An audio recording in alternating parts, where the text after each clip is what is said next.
የመስቀሉ ነገር አይን ያበራላ አይናቸውን አብርቷል የተደፈነውን ጆሮአቸውን ከፍቶላቸዋል ሽባ የሆነውን እጃቸውን አቅንቶላቸዋል አንካሳ የነበረውን እግራቸውን አስተካክሎላቸዋል የጎበጠውን ወገብ አቅንቷል ይህን መቅበር ስንፍና ነው ጥበብ ነው አይን የሚያበራ ነገር እንዴት ይጠላል እንዴት ይቀበራል ብርሃን ይጠላል ወይ እቺን ፀሐይ መጥላት ማለት እኮ ነው እቺን ፀሐይ ሰማይ እሳትና ድኝ አውርዶ ፍቶታል ሰዶምና ገሞራ አምስት ሀገሮች ናቸው ቅዱስ ጴጥሮስ እንደተናገረው ሰዶም ገሞራ አዳማ ሲባዮን ሰዶም ገሞራ አዳማ ሱባማ ሲባዮን ሱባባ አምስት እነዚህ ሀገሮች ናቸው አምስት ሀገሮች አምስት አውራጃዎች ብረሰዶም ሲሰሩ የነበሩ በሎጥ ጊዜ ከሰማይ የወረደው እሳት እነዚህን አምስቱን ሀገሮች አጥፍቷቸዋል እባክህ ምሕረት አድርግ ሰው የለም ማለት እግዚአብሔር ሰው የለም እነዚህ ሀገሮች ይቅር እንዳላቸው ሰው የላቸውም ማለት ሰው የለም ሁሉም ግብረ ሰዶም ሰሪ ሆነ ሁሉም ተለወጠ ሰው የለም እግዚአብሔር ሰው የለም ማለት በሀገሪቱ ደግ ሰው የለም ንጹህ ሰው የለም ሁሉም በግብረ ሰዶም የተበከለ ነው ሁሉም ሰዶማውያን ናቸው ስርዓታቸው ለውጠዋል ረክሰዋል ምድርን ማርከሰዋታል ግብረ ሰዶም መስራት ምድርን ያረክሳታል ሀገርን ያረክሳል አሁንም ኢትዮጵያ ግብረ ሰዶም ከተሰራባት ትረክሳለች ምድሪቱ ይላል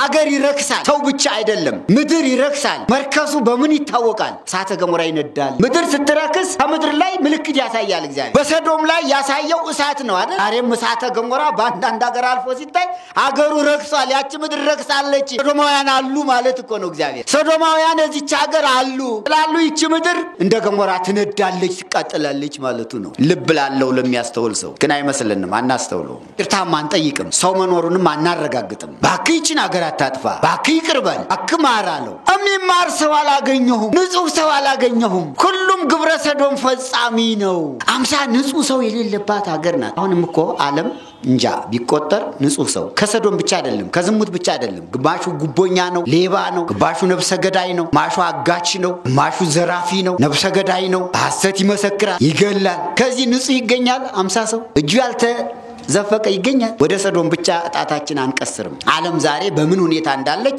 ያንዳንዳችሁ አይን አለች አይደል ገብታል ሚሰራውን ታውታለ ዝሙቱ በይፋ ነው ስርቆቱ በይፋ ነው ግድያው በይፋ ነው ሐሰቱ በይፋ ነው ረሰዶሙ በይፋ ሆኗል ስለዚህ 50 ሰው ይገኛል እንዴ እሱ ባወቀ እንግዲህ ሲመርምረው እግዚአብሔር ሰው ነው የሚፈልግ ማለት እኮ ነው አያችሁ እግዚአብሔር እኮ ይቅር ለማለት ሰው ይፈልጋል የቆሙባት ሰዎች ምድሪቱ ላይ ያሉ ሰዎች ክፉ ስራ ስለሰሩባት ምድሪቱ ላይ የቆሙት ሰዎች በክፋት ስለቆሙባት ከምድሪቱ ላይ የሚተኙ ሰዎች ዝሙት ስለሚፈጽሙባት ከምድሪቱ ላይ ያሉ ሰዎች ሰው ስለሚገድሉባት ምድሩ ላይ ንጹህ ደም ስለሚያፈሱባት እኮ ነው ምድሪቱ ንጹህ ደም ስለፈሰሰባት ነው እኮ የምትንቀጠቀጥ ምድሪቱ የምትንቀጠቀጥ የሰዎች ገንዘብ ተዘርፎ ሲቀመጥባት እንቀጠቀጠችው ንቆጠብ ወመንፈስ ቅዱስ አሐዱ አምላክ አሜን ከዚህ ሰዓት ከዚህ ዕለት ከዚህ ዓመት ያደረሰን አምላካችን መድኃኔ ዓለም ክርስቶስ ስሙ ለዘላለም የተመሰገነ ይሁን በኃይለ መስቀሉ በመስቀሉ አጠገብ ቁማ ስታለቅስ ስታነባ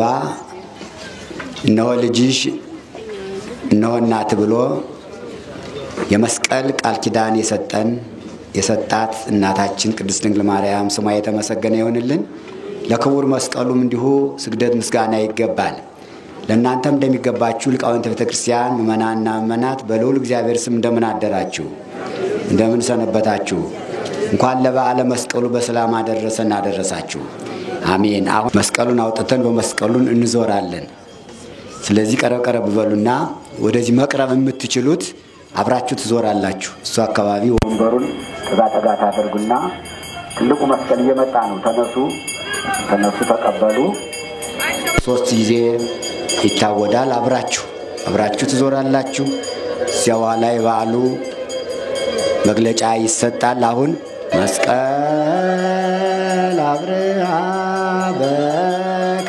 በከዋክብት ጥላ ሰርገወ ሰማይ ያዙት ጥሉ እምኩሉ ፀሐየ መስቀል አብርሃ በከዋክብት ሰርገወ ሰማይ እምኩሉ ፀሐየ አራየ መስቀል አብርሃ በከዋክብት ሰርገወ ሰማየ እምኩሉ ፀሐየ አራየ መስቀል አብርሃ በከዋክብት አሰርገወ ሰማየ እምገቦ ከወይዘ ነቃማ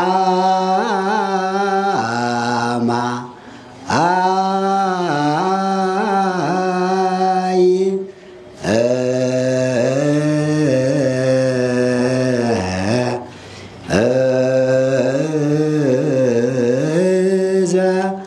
ቀደሶ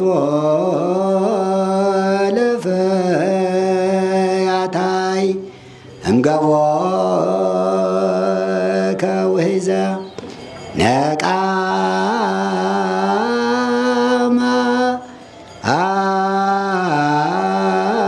አይ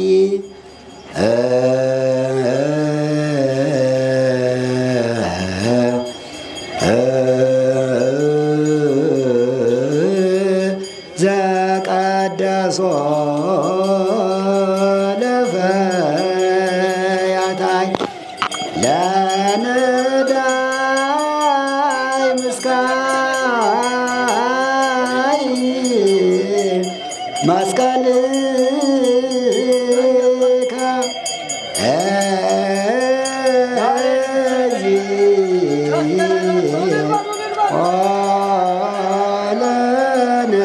ለነዳይ ምስካይ ለነዳይ ምስካይ መስቀልከ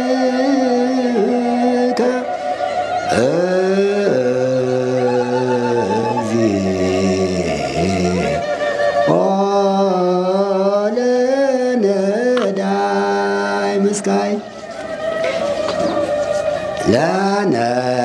ለነዳይ ምስካይ መስቀልከ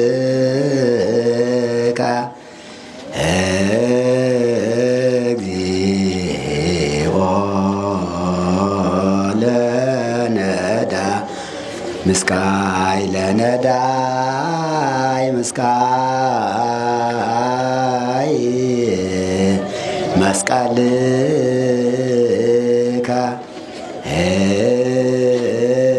እግዚኦ ለነዳይ ምስካይ መስቀል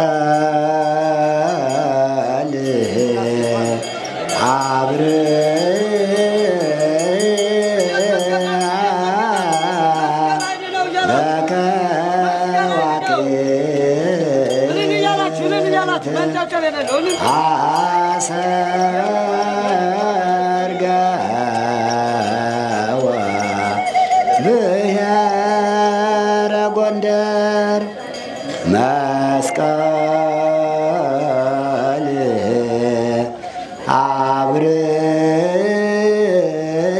አብርሃ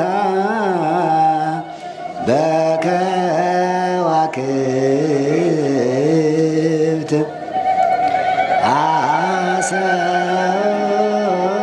አሰርገወ ብሔረ ጎንደር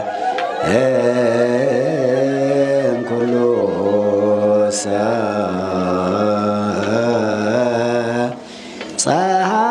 ፀሐየ አራየ እግዚአብሔር እምኩሉ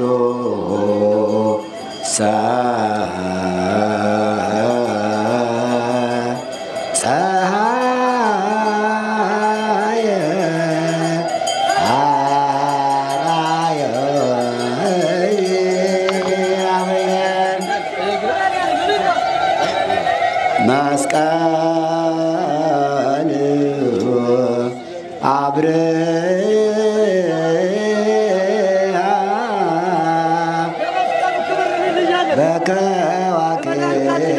በከዋክብት አሰርገወ ብሔረ ጎንደር መስቀል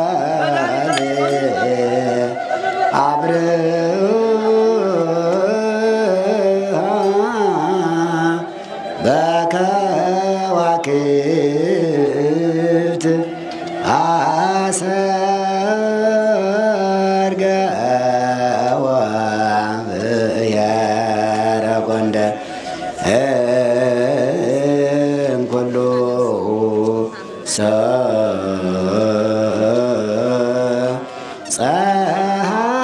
ፀሐየ አራየ እግዚአብሔር እምኩሉ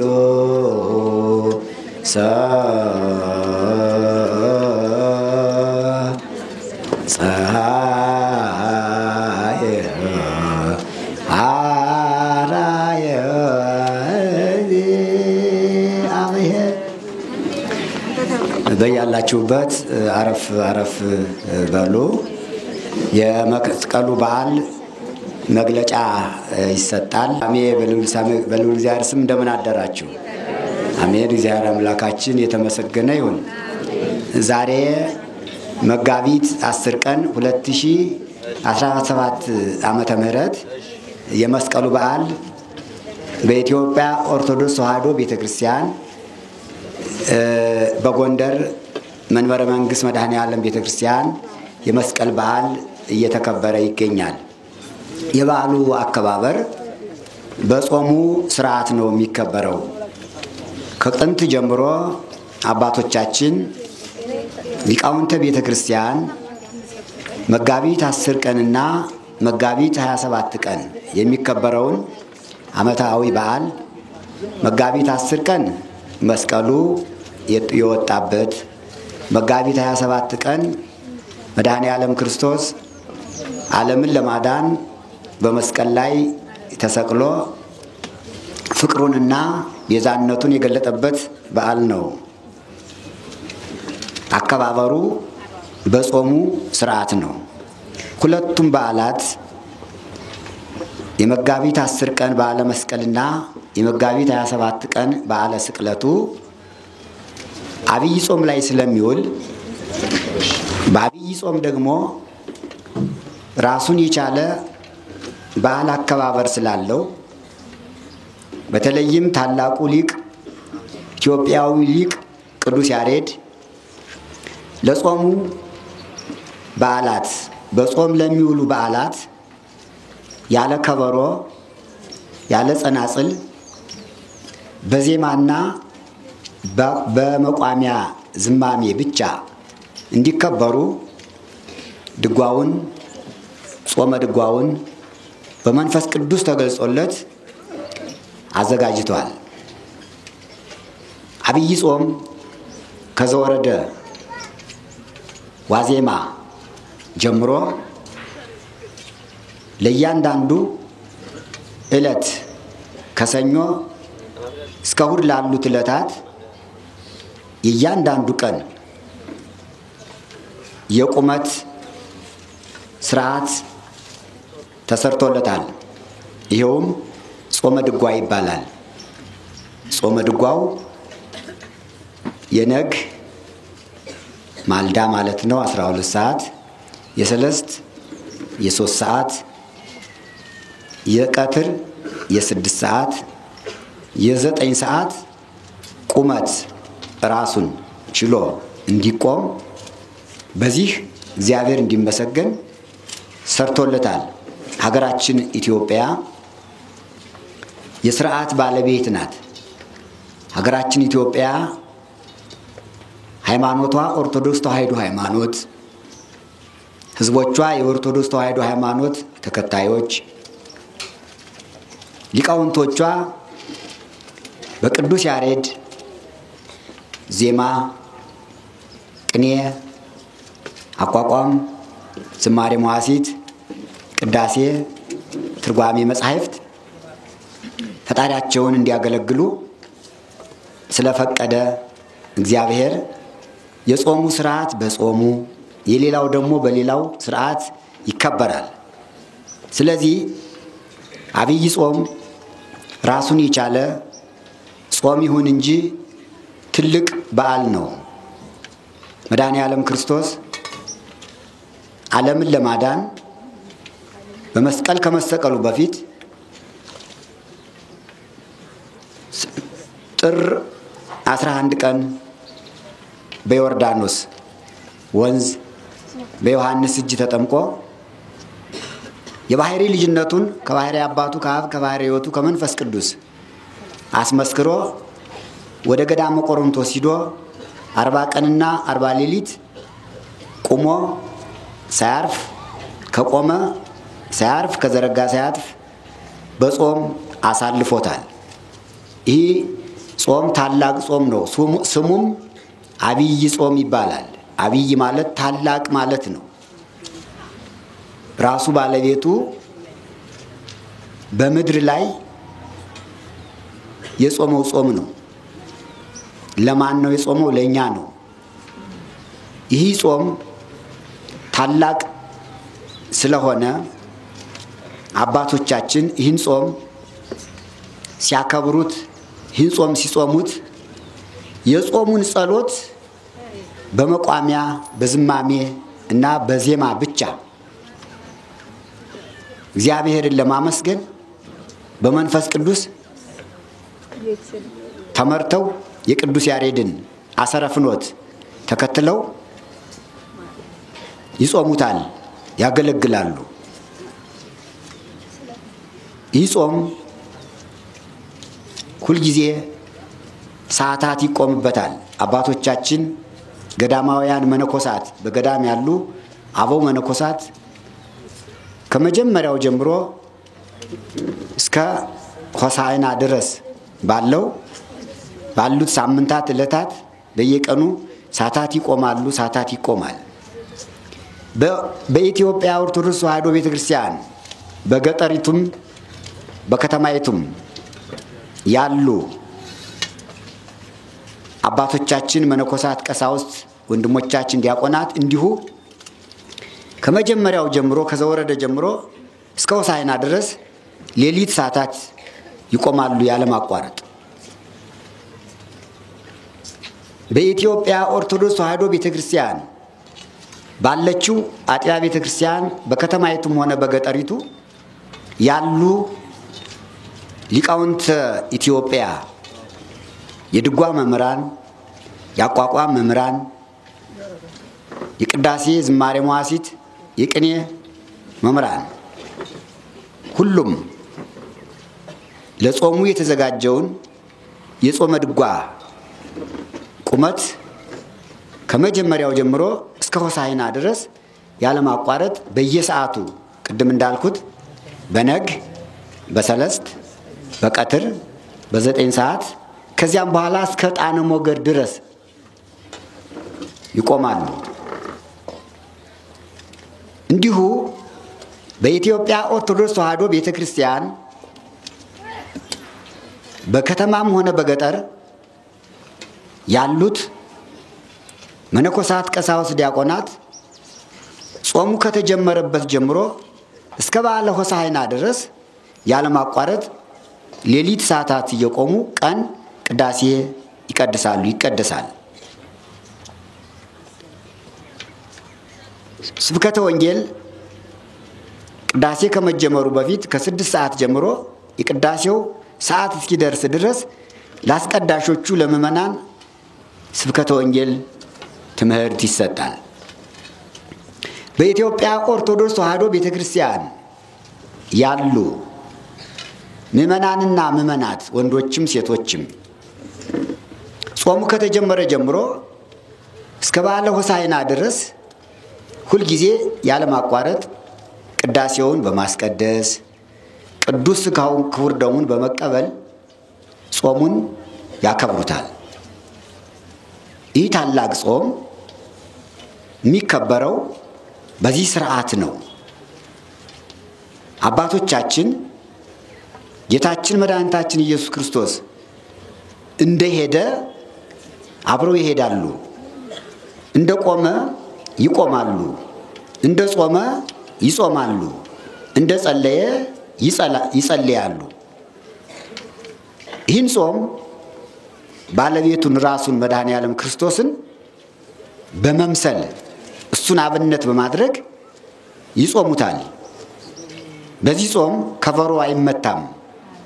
በአብይ ጾም በአብይ ጾም ስርዓተ ዑደት ታቦት ወጥቶ አይታወድም። ምናልባት አንዳንድ ቦታዎች አሉ። ያ ራሱን የቻለ ስርዓት አለው። እኔ የምናገረው የወሉን ነው።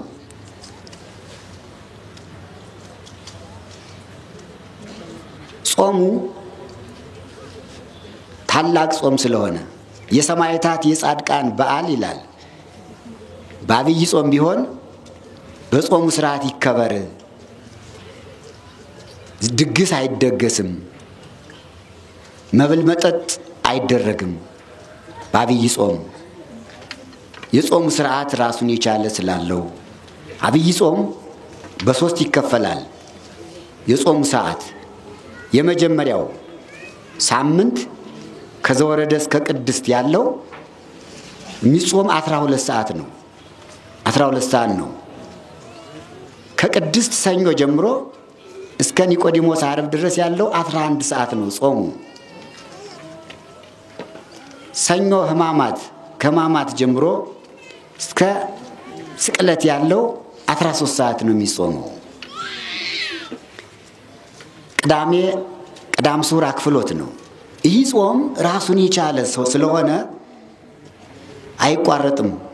በዚህ ጾም መካከል ድግስ ተደግሶ ያለ ልክ መብላት፣ መጠጣት፣ መዝፈን ክልክል ነው ይላል መጽሐፉ ፍትሐ ነገሥት አንቀጽ 15 ላይ አባቶቻችን የቤተ ክርስቲያኒቱ አይኖች ብርሃናት የሆኑት ሊቃውንት ቤተ ክርስቲያን ሰለስቱ ምዕት በኒቅያ ሲወስኑ ይህንን አብረው ወስነዋል። ሐዋርያትም ወስነዋል። በዚህ ስርዓት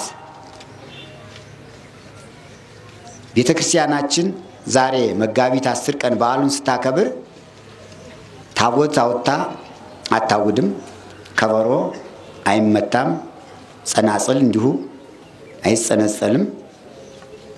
ቅዳሴውም የሚቀደሰው በጾሙ ስርዓት በግዕዝ ነው። አሁን ሊቃውንተ ቤተ ክርስቲያን በውስጥ እያመሰገኑ ነው። ስብሐተ ነግ የጧቱን ጨርሰው አሁን የ3ቱን ሰዓት ጀምረዋል። 3 ሰዓት የ3ቱ ሲያልቅ የ6 ሰዓቱ የ6 ሰዓቱ ሲያልቅ የ9 ሰዓት ቁመት ይካሄዳል እስከ ቅዳሴ መግቢያ ድረስ። ስለዚህ ምዕመናን ስርዓቱንም አንዳንድ ጊዜ አብረን እንድንነጋገር ያስፈልጋል። ትልቅ በዓል ነው ዛሬ።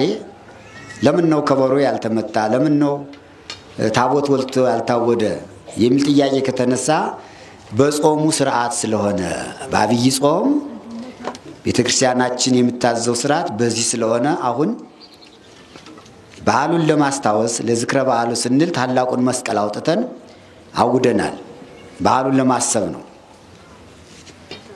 ሁልጊዜም እንደዚሁ ነው። መጋቢት 10 መጋቢት 17 መቼ ነው የሚከበር የተባለ እንደሆነ መስከረም 17 ቀን እንደሚታወቀው የመስቀል በዓል በአደባባይ ይከበራል።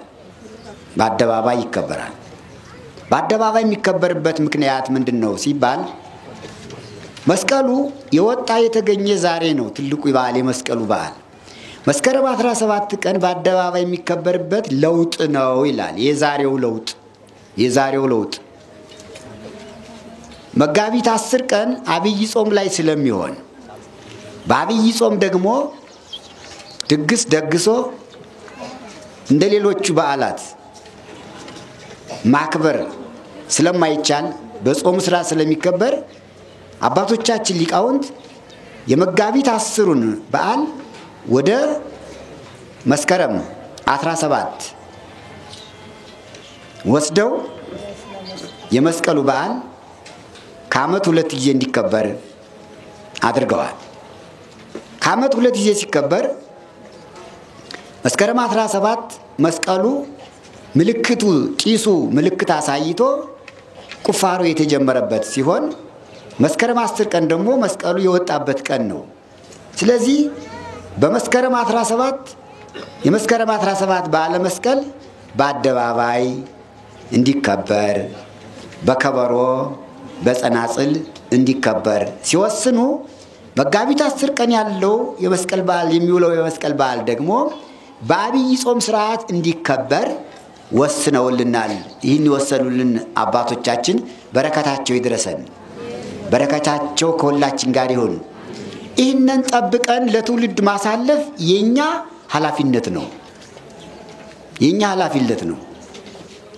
በየጊዜው በቤተ ክርስቲያን የሚሾሙ ሊቃውንተ ቤተ ክርስቲያን አባቶቻችን ያቆዩትን ሥርዓት ጠብቀው ለትውልድ ማሳለፍ ይገባቸዋል። ለትውልድ ማሳለፍ አግባብ ነው።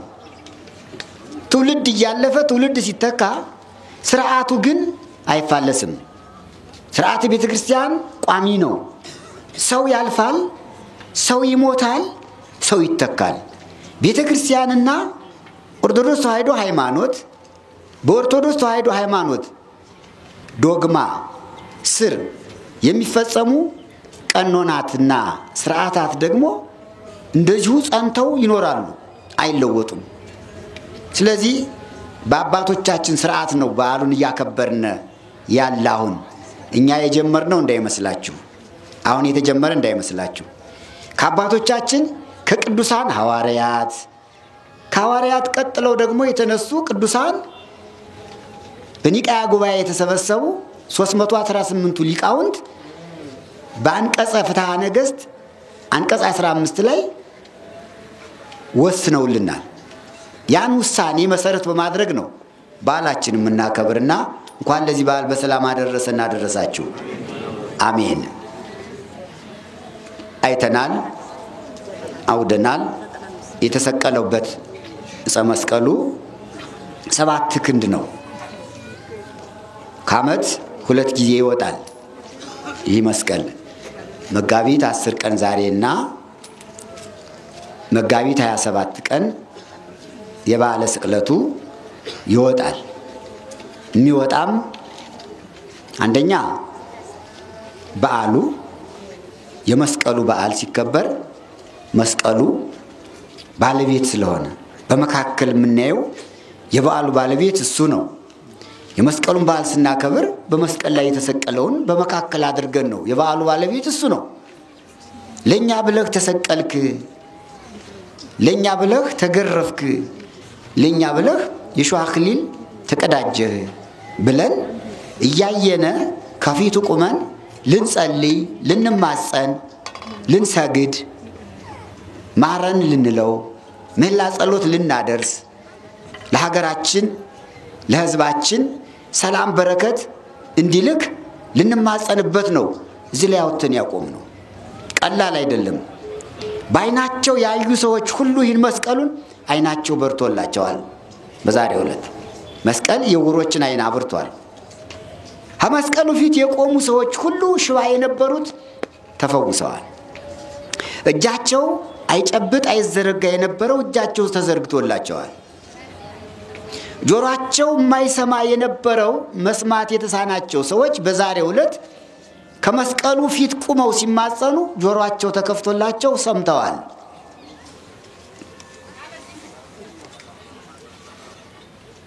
ወገባቸው ጎብጦ ቀና ብለው መሄድ የማይችሉ ሕመምተኞች ከመስቀሉ አጠገብ ቁመው የመስቀሉ ብርሃን ሲያርፍባቸው የጎበጠው አካላቸው ቀንቶላቸው ተስተካክለው ድነዋል፣ ተፈውሰዋል።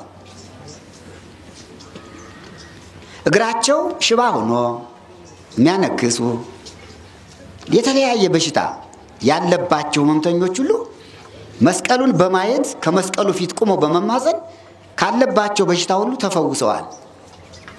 በዓሉ የፈውስ በዓል ነው። ዛሬ የመዳን ቀን ነው።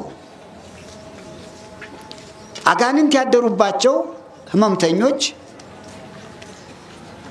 ከመስቀሉ ፊት ቆመው የመስቀሉ ብርሃን ሲያርፍባቸው መስቀሉን በርቀት ሲያዩ በእነሱ ላይ አድሮ የነበረው ሰይጣን በእነሱ ላይ ያደሩ አጋንንት እየጮሁ እየለፈለፉ ወጥተዋል።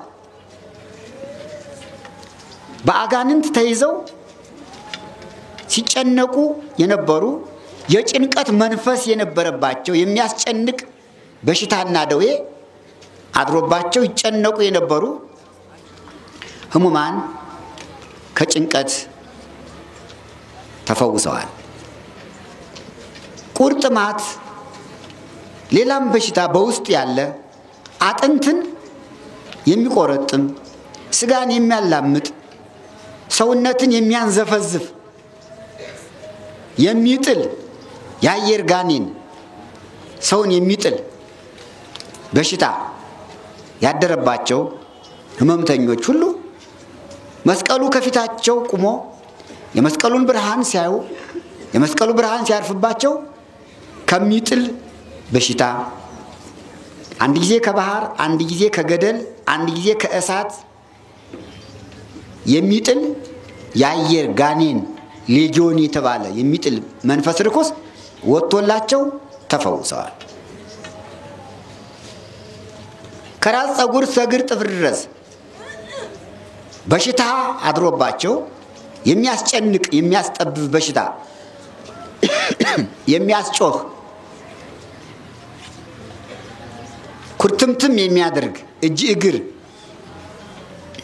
ጭብጥብጥ የሚያደርግ መንፈስ ርኩስ ጋኔን ያደረባቸው ሰዎች ሁሉ በዛሬው ዕለት መጋቢት 10 ቀን መስቀሉ ከተቀበረበት ሲወጣ የመስቀሉ ብርሃን ሲያርፍባቸው መስቀሉን በርቀት ሲያዩ ሲያስጨንቃቸው የነበረው መንፈስ ርኩስ ጋኔን ሰይጣን ወጥቶላቸው ተፈውሰዋል። አሁንም በሰው ላይ ያሉትን አጋንንት እንደ ትቢያ ያብናቸው፣ እንደ ጢስ ያትናቸው። ኃይለ መስቀሉ ብርሃነ መስቀሉ አጋንንትን ያደክማቸዋል። ስለዚህ መስቀሉ ወጥቶ እዚህ ላይ ስናየው አትቸኩሉ፣ ተመልከቱት። ብዙ ደዌ አለ በውስጣችን፣ ብዙ በሽታ አለና እንፈወሳለን። አሁንም ምልክት እየታየ ነው። በተለያየ ቦታ በዚያም በዚህም አጋንንቱ ይጨነቃሉ፣ እየጮሁ ነው፣ እያየነው ነው። ይህን የሚያደርግ መስቀሉ ነው፣ የመስቀሉ ኃይል ነው።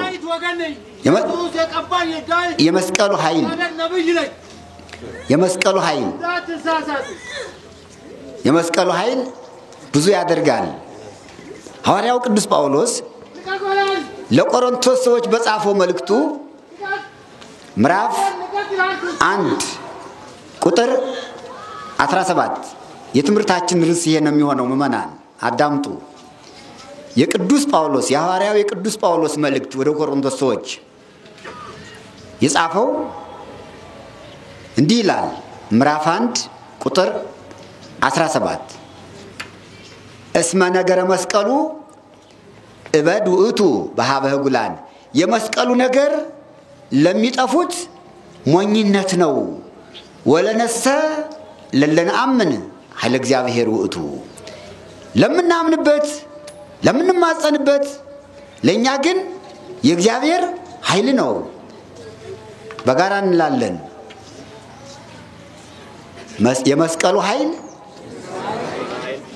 ለሚጠፉት ሞኝነት ነው። ለምናምን ለኛ ግን የእግዚአብሔር ኃይል ነው። ይሄ ነው የእግዚአብሔር ኃይል የሚገለጥበት ማለት ነው። የእግዚአብሔር ኃይል በመስቀሉ ላይ ይገለጣል። ይህን ቅዱስ ጳውሎስ ሲናገር መስቀልን የቀበሩ፣ መስቀልን የሰወሩ፣ መስቀልን ለ300 ዓመት በጉድጓድ ውስጥ ያስቀመጡ ሰቃላያነ እግዚእ ጌታን የሰቀሉ አይሁድ ስለነበሩ እነሱን ነው ለሚጠፉት ሞኝነት ነው ያላቸው።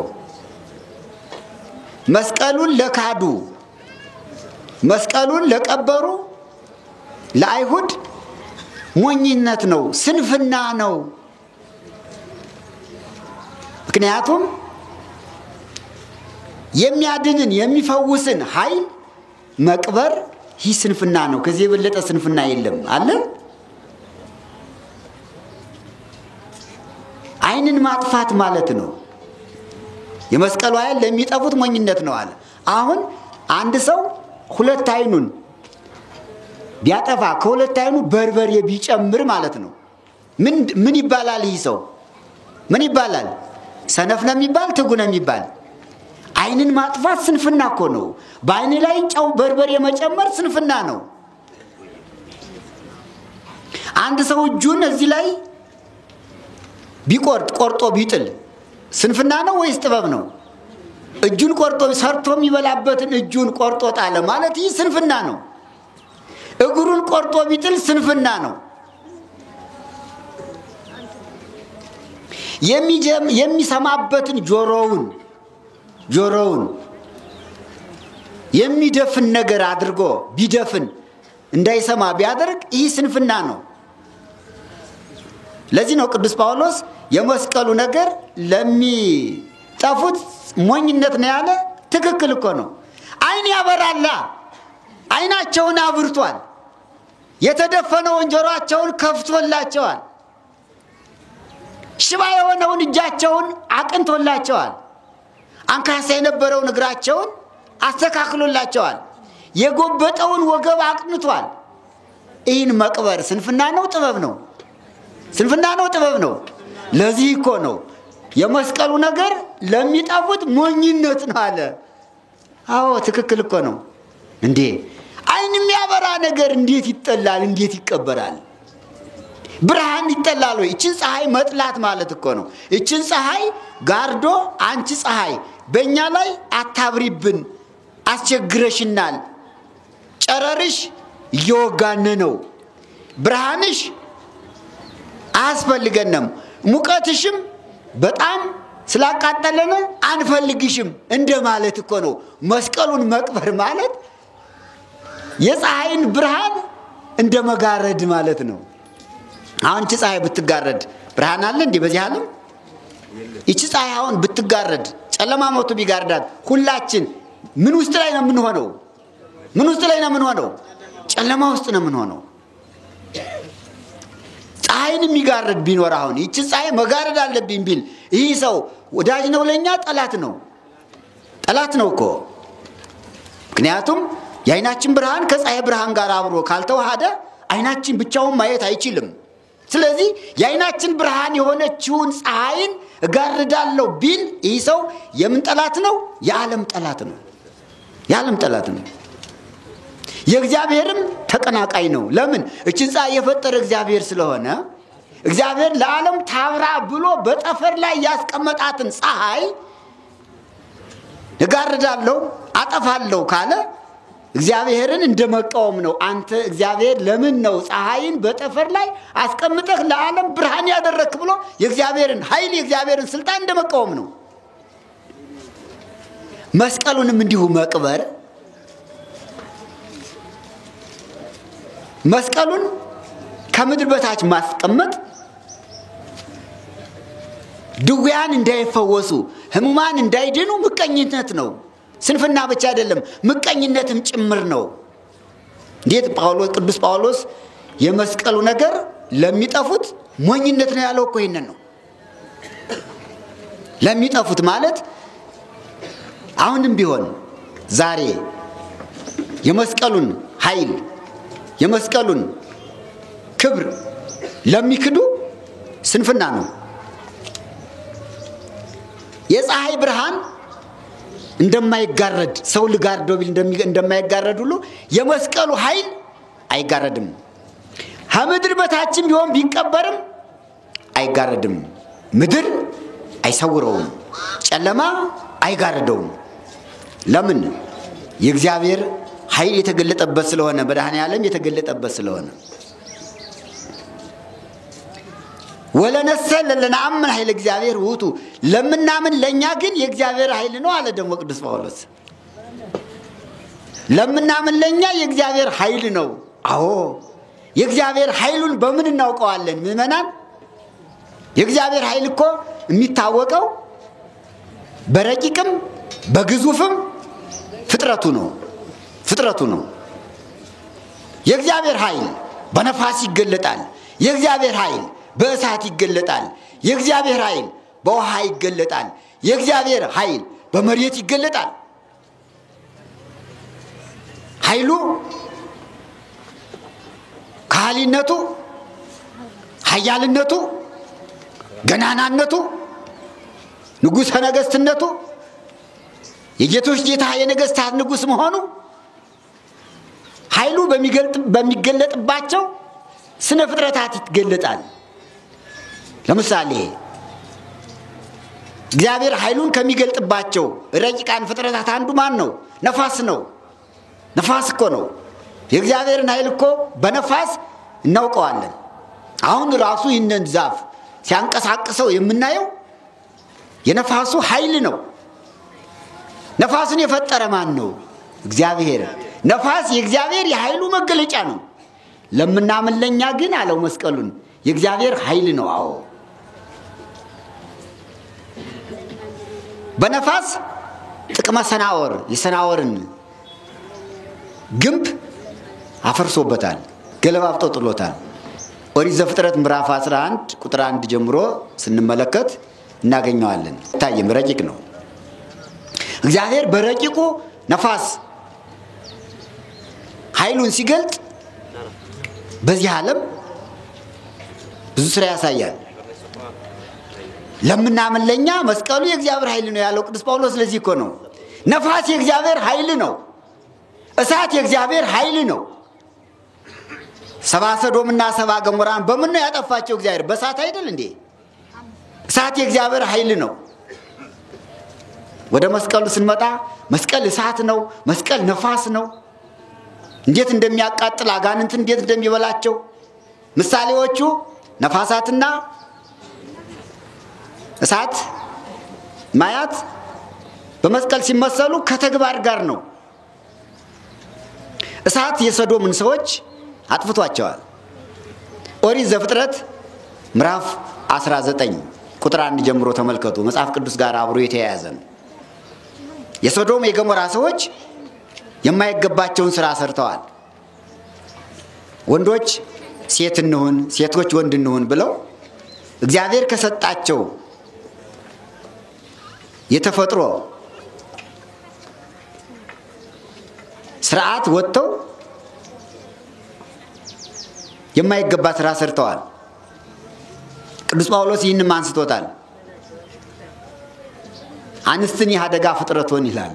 ሴቶች የተፈጥሯቸውን ባህሪ ተለቀው ነበረ። ወንዶችም ሴት እንሁን ብለው ነበረ፣ ሴቶችም ወንድ እንሁን ብለው ነበረ። እግዚአብሔር ግን ይላል እሳት አውርዶ አጠፋቸው ይላል። ይህ ኃይል ነው፣ የእግዚአብሔር ኃይል ነው። ጠላቶቹን ክፉዎችን የሚያጠፋበት። ጠላቶቹ የሆኑ ለምንድን ነው? እሱ የሰራውን ስርዓት የሚያፈርሰው ሁሉ የእግዚአብሔር ጠላት ነው። ጸረ እግዚአብሔር ይባላል።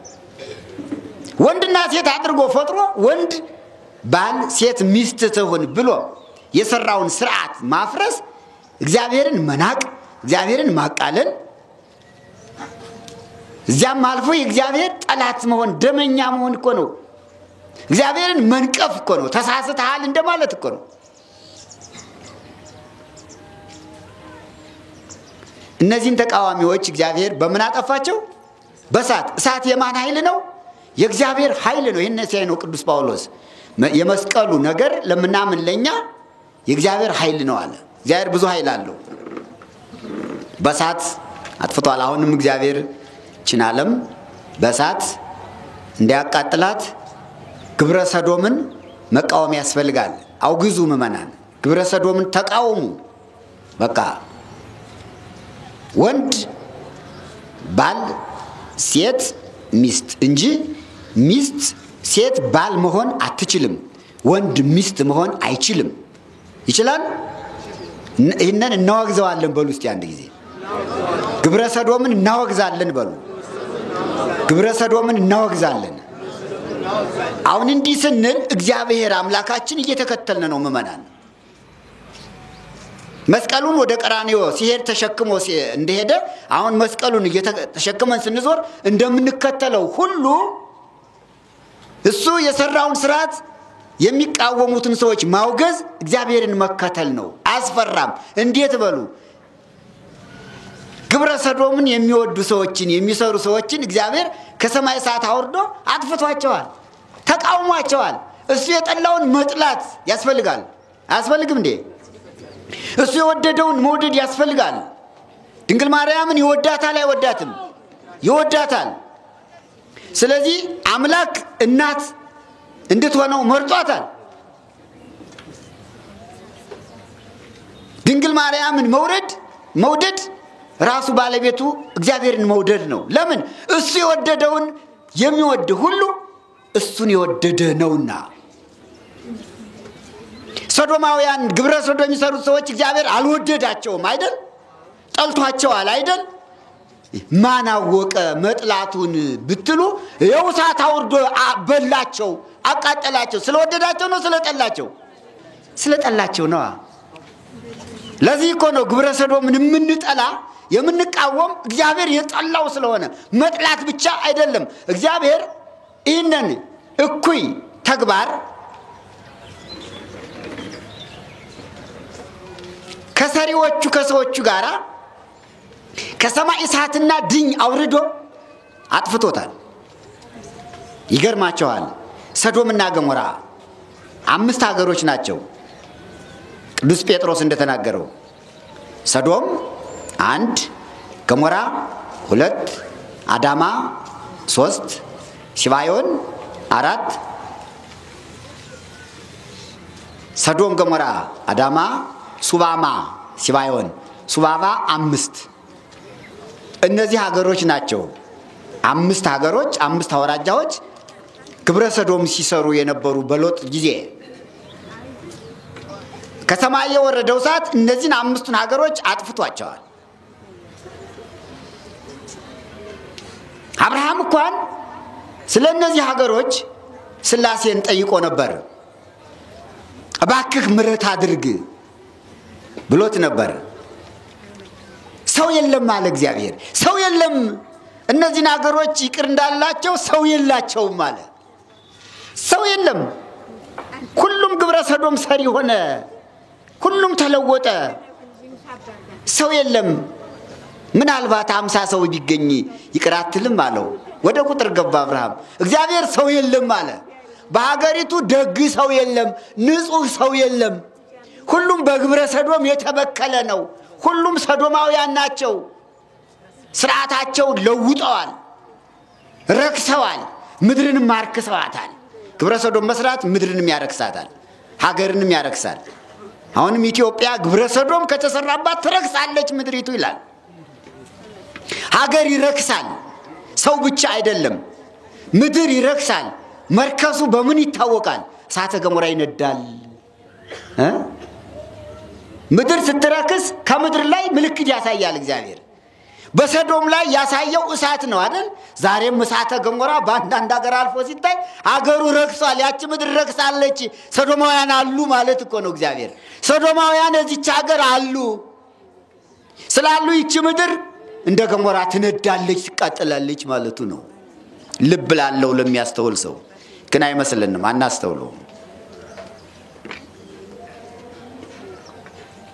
ይቅርታም አንጠይቅም፣ ሰው መኖሩንም አናረጋግጥም። አብርሃም ደጉ አባት እባክህ ይህችን ሀገር አታጥፋ፣ እባክህ ይቅር በል፣ እባክህ ማር አለው። የሚማር ሰው አላገኘሁም፣ ንጹህ ሰው አላገኘሁም። ሁሉም ግብረ ሰዶም ፈጻሚ ነው አለው።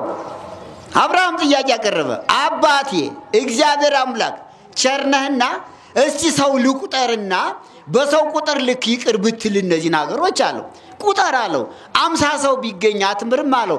50 ሰው ከተገኘ ምርልሃለሁ አለው። አያችሁ፣ ከግብረ ሰዶም ንጹህ የሆነ 50 ሰው ካለ እምራለሁ አለ እግዚአብሔር። የአባቶቻችን ጥያቄ ይቀበላል። የአባቶቻችን ልመና ይወዳል። አባቶቻችን ሲጠይቁት አያሳፍራቸውም። አብርሃምን አላሳፈረውም። 50 ሰው ቢኖር ትምራታለህ? አዎ ምርልሃለሁ። ተቆጠረ፣ 50 ሰው የለም፣ አልሞላም። እዚህ ጠብቀን መድኃኔዓለም ክርስቶስ። ሰዶም 50 ሰው የታጣባት ሰው ናት፣ ሀገር ናት። 50 ንጹህ ሰው የሌለባት ሀገር ናት። አሁንም እኮ ዓለም እንጃ ቢቆጠር ንጹህ ሰው ከሰዶም ብቻ አይደለም፣ ከዝሙት ብቻ አይደለም። ግማሹ ጉቦኛ ነው፣ ሌባ ነው። ግማሹ ነፍሰ ገዳይ ነው፣ ግማሹ አጋች ነው፣ ግማሹ ዘራፊ ነው፣ ነፍሰ ገዳይ ነው። በሐሰት ይመሰክራል፣ ይገላል። ከዚህ ንጹህ ይገኛል? 50 ሰው እጁ ያልተዘፈቀ ይገኛል? አይገኝም። ወደ ሰዶም ብቻ ጣታችን አንቀስርም። ዓለም ዛሬ በምን ሁኔታ እንዳለች ከያንዳንዳችሁ አይን አለች አይደል? ገብታለች። የሚሰራውን ታውታላችሁ። ዝሙቱ በይፋ ነው፣ ስርቆቱ በይፋ ነው፣ ግድያው በይፋ ነው፣ ሐሰቱ በይፋ ነው፣ ግብረ ሰዶሙ በይፋ ሆኗል። ስለዚህ 50 ሰው ይገኛውን እንዴ? እሱ ባወቀ እንግዲህ ሲመርምረው 50 ሰው ካለ እምራለሁ አለ እግዚአብሔር። ሎቱ ስብሐት ስሙ የተመሰገነ ይሁን። ለካ እግዚአብሔር ሰው ነው የሚፈልግ ማለት እኮ ነው። አያችሁ፣ እግዚአብሔር እኮ ይቅር ለማለት ሰው ይፈልጋል። ደጋጎችን ሽማግሌዎችን ይፈልጋል የሚያስታርቁለት። እንዴ ሰው ካለ ለካ ሀገር ይማራል። ሰው አይንሳን እግዚአብሔር አምላክ። ደጋግ ሰዎችን ያጥፋ፣ ደጋግ ሰዎችን ይስጠን፣ ያኖርልን እንደ አብርሃም ያሉ እግዚአብሔር አይኑን የሚያሳርፍባቸው ንጹሃን ሰዎች ከቁጥር ያልጎደሉ ከኃጢአት የተለዩ ንስሐ ገብተው ቅዱስ ሥጋውን ክቡሩን ደሙን ተቀብለው የሚኖሩ ደጋግ ሰዎችን እግዚአብሔር በሀገር አያጥፋብን። ለምን? ደግ ሰው ካለ ይቅር ላለው ስላለ ይቅር እንዲለን ማለት እኮ ነው። ሲቆጠሩ ሰዎች 50 ሰዎች አልተገኙም። ዝቅ አለና 40 ሰው ቢገኝስ አለ እምርልሃለሁ። አሁንም 40 ሰውም አልተገኘም። 30 አልተገኘም። 25 አልተገኘም። 20 አልተገኘም። 10 አልተገኘም። ወረደ። 10 ሰው አልተገኘም። በሰዶም ንጹህ ሰው አልተገኘም። ሁሉም የተነካ የተበከለ ንክኪ ያለው ያልነጻ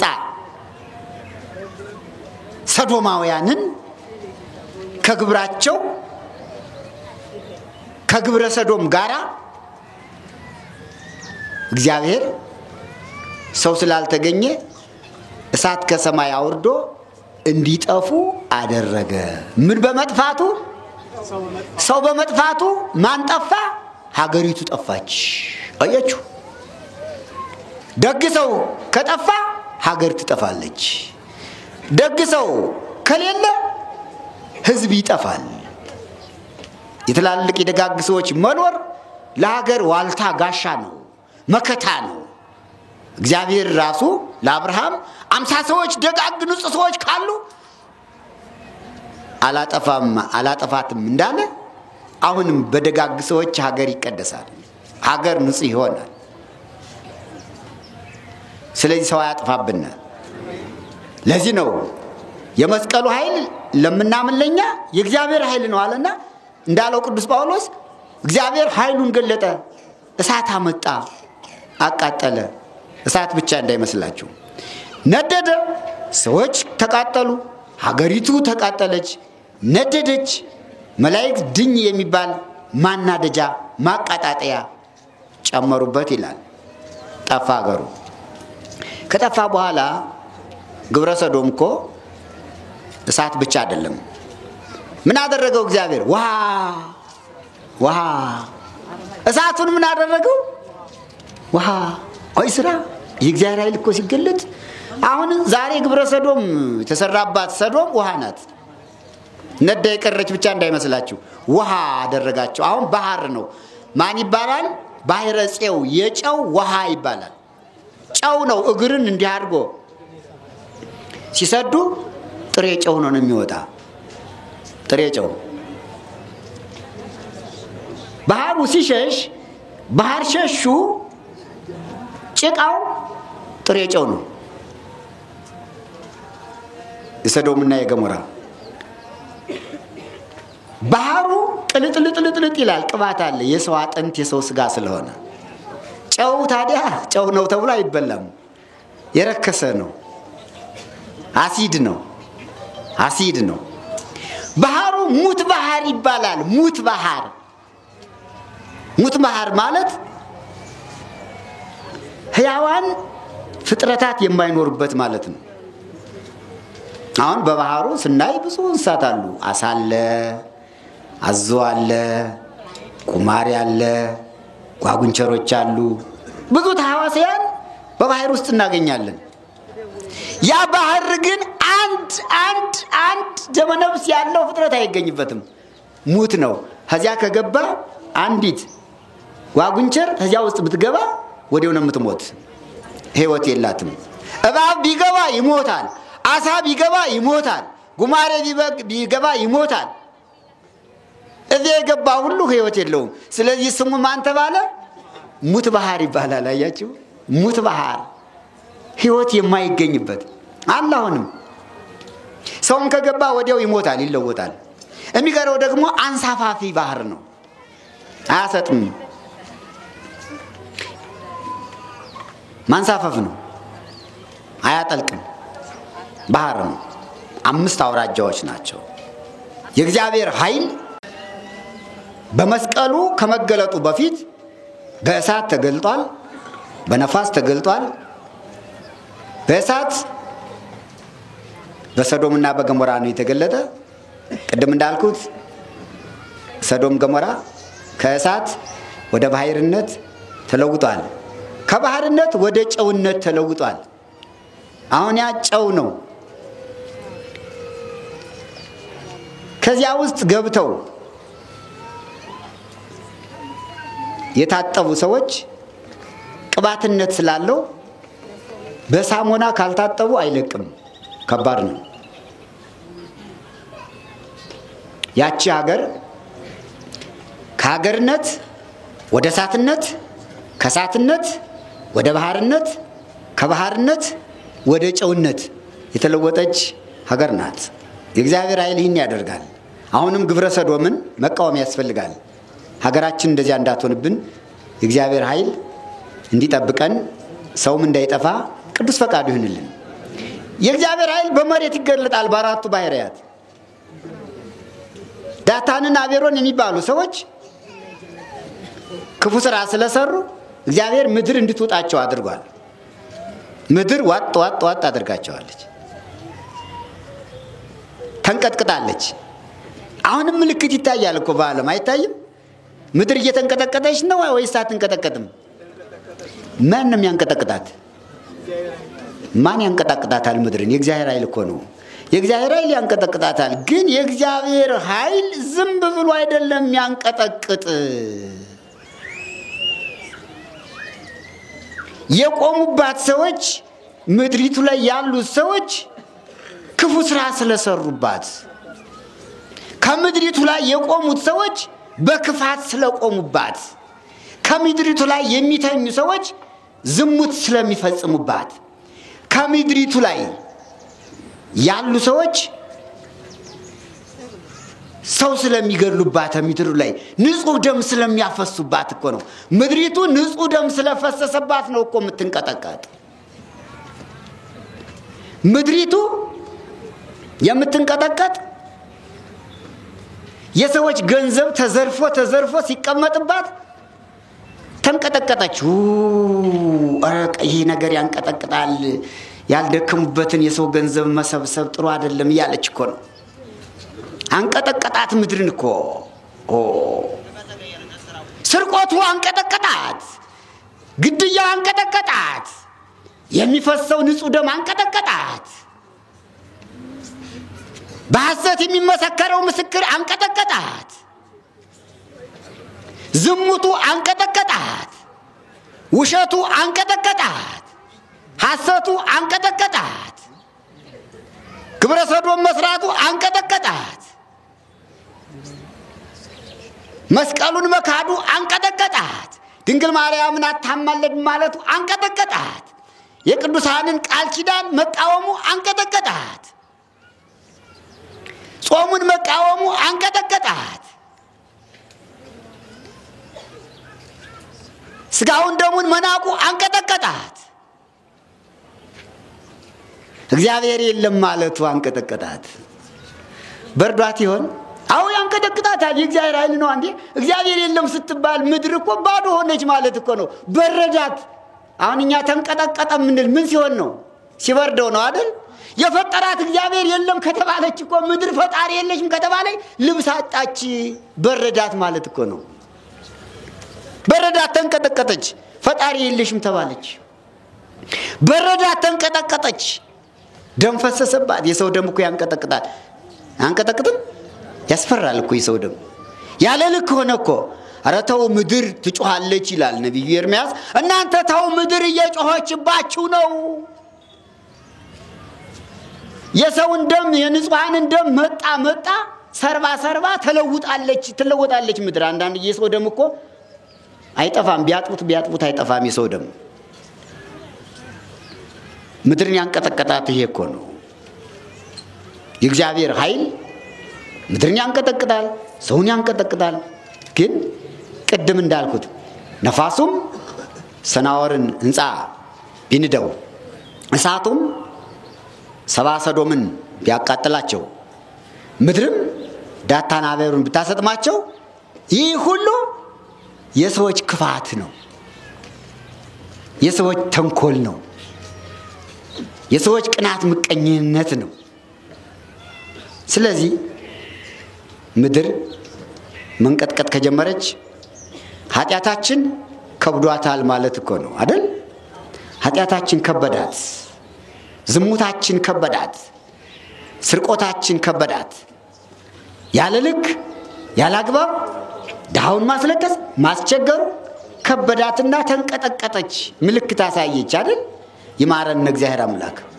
ንስሐ ገብተን የምትንቀጠቀጠውን ምድር እንዲያጸናልን ለንስሐ እንድንበቃ ቅዱስ ፈቃድ ይሁንልን። ነፋስ፣ እሳት፣ መሬት፣ ውሃ ነው የቀረ። ውሃ የእግዚአብሔር ኃይል መገለጫ እኮ ነው። የእግዚአብሔር ኃይል መገለጫ እኮ ነው። ማንን አጥፍቷል በውሃ? እግዚአብሔር አምላክ ግብፃውያንን። እዚህ ላይ ወደ መስቀሉ እንመጣለን። ይገርማቸዋል። በትረ ሙሴ ትመጣለች የመስቀል ምሳሌ። በትረ ሙሴ የመስቀል ምሳሌ ናት። ኦሪት ዘጸአት ምዕራፍ 4 ቁጥር 2 ላይ እግዚአብሔርና ሙሴ ሲነጋገሩ እግዚአብሔር ሙሴን ሂድና ወገኖች እስራኤልን ከግብፅ አውጣልኝ ከፈርዖን ጋር ተነጋግረህ አለው። እንዴ ጌታዬ፣ እኔ ፈርዖን እኮ ታላቅ ጨካኝ፣ ለሰው የማያዝን የማይራራ ተንኮለኛ እኮ ነው። ሌላው ቀርቶ እኔን እኮ በሕፃንነቴ ከባህር ያስጣለኝ ነው አለው። እግዚአብሔር እድሜ ይሰጣል። ምእመናን መገፋት ጥሩ ነው። አንግፋ። ከገፋን እንገፋለን፣ ከተገፋን ደግሞ እግዚአብሔር ይጠብቀናል። ፈርዖን ሙሴን በ3 ወሩ ከባህር እንዲጣል ያደረገ ጨካኝ ሰው ነው። ሙሴን ብዙ ሕፃናት ወንዶቹ ከባህር ተጥለዋል። በፈርዖን ቅኝ ግዛት በፈርዖን ትእዛዝ የወሰዳችሁ ወንዶችን ጣሏቸው ከባህር ተብሎ እየወደቁ ብዙ ሕፃናት የውሃ ቀለብ ሆነው ቀርተዋል። ፍራቻ ነው ነገሩ። እስራኤል እንዳይበዙ ነው። ከበዙ ወንዶቹ ከበዙ እኛን አቸንፈው ሀገራችን ይወርሱብናል። ስለዚህ ወንዱ ይሙት ተባለ አዋጅ። በዚያ ዘመን ሙሴ ተወለደ። ሙሴ በተወለደ ጊዜ ከፈርዖን ሂዳችሁ እያነቃችሁ ግደሉ፣ ከእናቱ ማኅፀን ሲወለድ አንድ ሕፃን ገና ብቅ ሲል እንቃርጋችሁ ግደሉት ብሎ ፋሲፓራ የሚባሉ 2 አዋላጆች ሾመ ይላል ፈርዖን። አንዳንድ ጊዜ እኮ ዘመን ከባድ ነው እውነቱ። አለመገኘት እኮ ጥሩ ነው አይደል? አለመገኘት እኮ ጥሩ ነው በእውነት። አንዳንድ ጊዜ በክፉ ዘመን አለመኖር እንዴት መታደል እኮ ነው፣ መቀደስ እኮ ነው። ሕፃናት እየታፈኑ በሚገደሉበት ዘመን መኖር በእውነት አለመኖር ይሻላል። እነዚያ 2 አዋላጆች ከነ ሙሴ ቤት ሄዱና የሙሴ እናቱ ዮካብድ ትባላለች። ልትወልድ ምጧ ደርሷል። ምጥ መጥቷል። መቼም ታውቁታላችሁ እናቶች፣ ምጥ ወደ ኋላ ተመለስ አይባልም አይደል? አስቸጋሪ ነው። እሷ ልትወልድ ስትል እነዚያ ሴቶች ደረሱ። ሕፃናትን የሚያንቁት ማለት እኮ ነው። አማራጩ ምን ይሻል ይሆን? እቺ እናት ምን ታደርግ ይሆን? ምን ማድረግ አለባት እቺ እናት?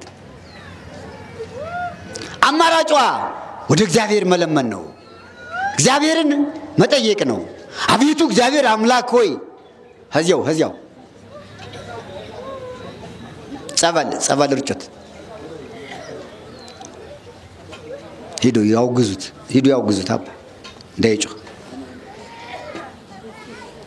የመስቀሉ ኃይል ገና ብዙ ያደርጋሉ መናን። ገና ጋኔንን ማስጮህ ብቻ አይደለም፣ ኃይል ያደርጋል። ይተውት፣ አሁን ዝም ብሏል። ይተውት። የሙሴ እናት አማራጯ እግዚአብሔርን መለመን ነው። አይ የሚገርም እኮ ነው። ይህ እግዚአብሔር እኮ ቸርነቱ፣ ምሕረቱ፣ ይቅርታው፣ ፈጣንነቱ በጣም ይደንቃል እኮ። ምን አለ ቅዱስ ጳውሎስ? የመስቀሉ ነገር ለምናምን ለኛ ምንድነው አለ?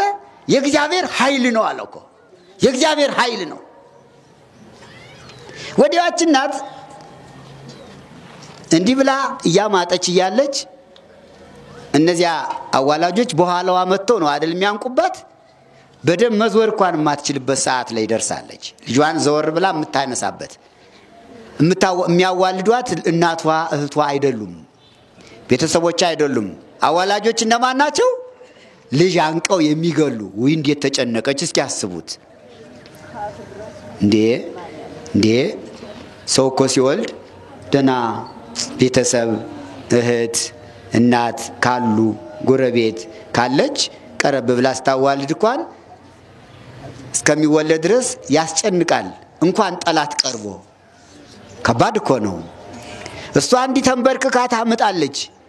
የሚያንቁት ደግሞ በኋላው ሆነው ይጠብቃሉ ሕፃኑ ብቅ እስኪል ድረስ። ምን ለማድረግ? ለማነቅ እኮ ነው። አዲያ ወደ እግዚአብሔር ስትጸልይ የእግዚአብሔር ኃይል መጣና እነዚያን አዋላጆች ምን አደረጋቸው ይላል? ወይ ወሜጠ እግዚአብሔር ልቦን ለመወልዳት ሀበ ርህራሄ። እግዚአብሔር የአዋላጆችን ልብ ወደ ርህራሄ መለሰው። አያችሁ፣ አሁንም የጨካኞችን ልብ እግዚአብሔር ወደ ርህራሄ ይመልስልን። የጨካኞችን የክፉዎችን አንጀት ወደ ርህራሄ ይመልሰው። ብቅ አለ፣ ተወለደ። ሲያዩት ፊቱ ብርሃን በብርሃን ሆኗል። ፊቱ ብርሃን በብርሃን ብልጭ ወግ ሲል እነዚያ ሴቶች ወደ ኋላ ሸሻ። አያችሁ እግዚአብሔር እነዚያን አዋላጆች እንዴት አድርጎ ወደ ኋላ እንደመለሳቸው። ከሚወለደው ሕፃን ከፊቱ ላይ እግዚአብሔር ብርሃን አስቀመጠ፣ እንደ ፀሐይ ብርሃን ማለት ነው። ፀሐይናውን ሞልተን ማየት እንችላለን? አንችልም። ሙሴን እነዚያ ሴቶች ሞልተው ማየት እንዳይችሉ አደረገ እግዚአብሔር። እንዲህ ያደርጋል እኮ። ይሄ ማነው? የእግዚአብሔር ኃይል እኮ ነው። ለምናምን ለኛ የእግዚአብሔር ኃይል ነው አለ ሐዋርያው ቅዱስ ጳውሎስ። ሙሴ ሳይሞት እነዚያ አዋላጆች ምን አሉ መሰላችሁ? ለዝሰ ዘፈጠሮ ይግትሎ። አይ ይህንስ የፈጠረው ይግደለው እንጂ እኛ አንገለውም አሉ። አሁን ይህን ራእይ ለዓለም ቢሰጥ የፈጠረ ይግደለው እያለ ቢተው አሁን እንዲህ ዝም ብሎ የሚቀነጥሰው እንደጎመን እነዚያ ግብፃውያን ሴቶች እኮ ጥሩ ነገር ነው የተናገሩ። ምን አሉ? የፈጠረው ይግደለው እንጂ እኛ አንገድለውም። ዛሬ ግን አሁን የፈጠረው ይግደለው የሚል አንድ ሰው ይገኝ ይሆን? ያልፈጠረውን እኮ ነው የሚገል። በየመንገዱ በየቦታው ገዳይ ነው ተሰልፎ ያለ። የፈጠረው ይግደለው ሲበሉ የፈጠረው ይግደለው እንዲህ ነው የሚባል እንጂ ያልፈጠሩትን ፍጥረት መግደል አይገባም። አሁን ዓለም ዛሬ ያልፈጠረውን ነው የሚገል። መቀጥቀጥ ነው፣ መቀንጠስ ነው። በግብፃውያን ሴቶች ያናገረውን በእኛም አንደበት እንድንናገር ያድርገን። የእነሱን ራእይ በልባችን ያሳድርብን። ሰውን ምንድነው የሚባል? ምእመናን የፈጠረው ይግደለው እንጂ እኔ አልገለውም ማለት ነው። እኛ አንገለውም ብለው ራርተው ተውት እነዚያ ሴቶች። ኋላ ግን አንድ አማራጭ እንዲፈለግ እናቲቱን መከሯት። እንግዲህ ሕፃን ወንድ ነው ይሙት የተባለ ወንዱ አይደለ? ሲያነጥስ ሲያለቅስ ይሰማልና ምናልባት ሌሎቹ ሰዎች መጥተው ይህን ሰምተው ወንድ መሆኑን ካረጋገጡ እኛንም ለምን ነው ያላነቃችሁ ተብለን እንድንታሰር ይሆናል። ሕፃኑም ደግሞ ይሞትባችኋል፣ መላ ፍጠሩለት ብለው መከሯቸው። እዚያው አማራጭ የለም። ከጎረቤት ቢቀመጥም ሲያለቅስ ሲያነጥስ ይሰማል አይደል? ሌላም ቢሄድ ያው ነው። አማራጩ ሰው ከሌለበት ቦታ ማስቀመጥ ነው። ሰው የሌለበት ቦታ የት ይመስላችኋል? የት ነው? ሰው የማይውልበት፣ ሰው የማይገኝበት፣ ሰው የማይሄድበት ቦታ የት ይመስላችኋል? ባህር ነው። ባህር እናቱ ሳጥን አዘጋጅታ ባዘቶውን ምኑን አድርጋ በዚያ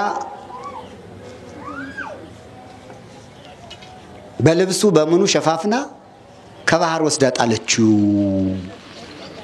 ሰው ከማይገኝበት ማን እንዳያዳምጠው ነው? ሰው የተጠላበት ዘመን እኮ ነው። የነፈሮን ዘመን እኮ ሰው የተፈራበት፣ ሰው የተጠላበት፣ የሰው ድምፅ እንዳይሰማ ባህር ትሻላለች ተብሎ እኮ ነው።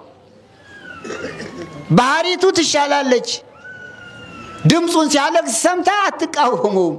ሰውማ ከሰማ እንቆ ይገለዋል ተብሎ እኮ ነው። እንዲህ ያለ ዘመን ነበር ምእመናን። እንዲህ ያለ የችግር ዘመን አልፏል። ቀን ቀን እህቱ ትጠብቀዋለች። ማርያም ትባላለች እህተ ሙሴ። ደግሞ አሞራ እንዳይወስደው አስቸጋሪ አይደል? ሌሊት ደግሞ እናቲቱ እየሄደች ታጠባለች። የወለደች አይ ችግር። እንዲህ እያለ ሲኖር የፈርዖን ልጅ ከባህር ወርዳ አንድ ቀን ሳጥኑን አየችና አይ የነጋዴዎች ሳጥን ነው አምጡት ብላ ስታይ ከፍታ ስታይ ሙሴ ሕፃን አገኘች። ደስ አላት። እግዚአብሔር ራዩን እኮ ሲያሳድር ወደ ፈርዖን ቤት ሊያስገባው እኮ ነው። እነቁት ግደሉት ካለው ከፈርዖን ቤት ገብቶ ሊበላ ሊጠጣ እኮ ነው። እንዲህ አድርጎ ይለውጣል እግዚአብሔር። ማን ነው ይህን የሚያደርግ? የእግዚአብሔር ኃይል አለ። የመስቀሉ ኃይል ለኛ ለምናምን የእግዚአብሔር ኃይል ነው። ለሚጠፉትሳ ሞኝነት ነው አለ። እንደውም ሙሴ ስለ መስቀሉ ተናግሯል። ዕብራውያን ምዕራፍ 11 ላይ በተሐምኖ ሊቆ ሙሴ ክደ ከመይበል ወልደ ወለተ ፈርዖን። ሙሴ ካደገ በኋላ የፈርዖን ልጅ እንዳይሉት እስመ አብደረ ይምም ስለዚህ እግዚአብሔር የሚደለው ለሰዓት በኩኑ ኃጢአተ ከእነሱ ጋር ግብፃውያን ጋር ደስ ከሚለው ይልቅ ከህዝቡ ጋር መከራ መቀበል ወደረ። እስመ አይመረ ከመያቢ ትዕይርተ መስቀሉ ለክርስቶስ አለ። እንኩሉ መዛግብቲሆሙ ለግብፅ ከግብፃውያን ገንዘብ ይልቅ የመስቀሉ ተግዳሮት እንዲበልጥ አውቋልና ብሎ ቅዱስ ጳውሎስ ነው የመሰከረለት። ሙሴ መስቀልን እንዴት አድርጎ እንደሚያከብረው ሙሴ የያዛት በትር የመስቀሉ ምሳሌ እንደሆነችለት ቅዱስ ጳውሎስ በብሉይ ኪዳን ሙሴ ያደረገውን የተመኘውን የሰራውን ስራ በሐዲስ ኪዳን በወንጌል ቅዱስ ጳውሎስ ጌታ ባረገ በ8 ዓመት አምኖ በዕብራውያን መልእክቱ ላይ እስመ አይመረ ከመያቢ ትዕይርተ መስቀሉ ለክርስቶስ የክርስቶስ የመስቀሉ ተግዳሮት እንዲበልጥ አውቋል ይላል። መስቀሉን አባቶቻችን እነ ሙሴ ሁሉ በዚህ መስቀል ተጠቅመውበታል። በምሳሌው ማለት ነው። በምሳሌው ተጠቅመውበታል።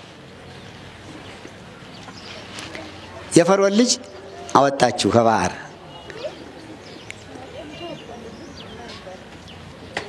መካን ነበረችና ልጅ ሊሆነኛል ላሳድገው ብላ አሰበች ይላል። እህቷ ያብራ ነበረች። ልጅ ሆንሻል ትናንትና ከዕብራውያን የተጣለ ልጅ ነው አለቻት። እሺ ማን ያሳድግልኛል? እኔ ሞግዚት ላምጣልሽ አለች። እህቱ ናት እኮ አምጪልኝ አለቻት። ሄዳ እናቱን አመጣች። እንዲህ አድርጎ ይጠቅማል እግዚአብሔር እኮ ይጠቅማል።